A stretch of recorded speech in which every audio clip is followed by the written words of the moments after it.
নমস্কাৰ চাবিদাসকল আন্তৰিক স্বাগতম জনাইছোঁ।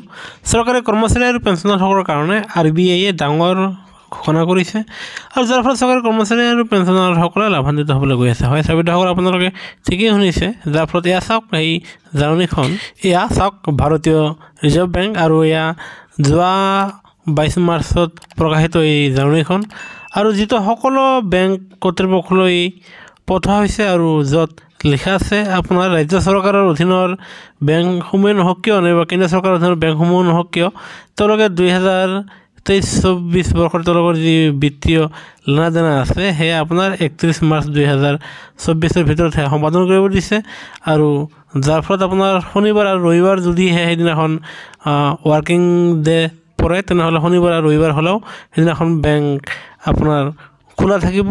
আনহাতে আপোনাৰ বিভাগীয় ফাইনেন্স সম্বন্ধীয় সকলোখিনি কাম কৰিব পাৰিব আৰু আশা কৰা গৈছে যে আপোনালোকে যি 1 তাৰিখৰ পিছত আপোনালোকে 2 তাৰিখৰ পিছত দৰমহা লাভ কৰিব, সেয়া আপোনাৰ 1 তাৰিখৰ দিনাখনেই আপোনালোকে দৰমহা পোৱাৰ সম্ভাৱনা দেখা গৈছে আৰু যাৰ ফলত বেংক কৰ্তৃপক্ষই সকলো বেংকক 30 মাৰ্চ আৰু 31 মাৰ্চ আপোনাৰ শনিবাৰ আৰু ৰবিবাৰ পৰিলেও আপোনাৰ বেংক আপোনাৰ খুলিব দিছে আৰু বিভাগীয় কামসমূহ অতি শীঘ্ৰে কৰিব দিছে।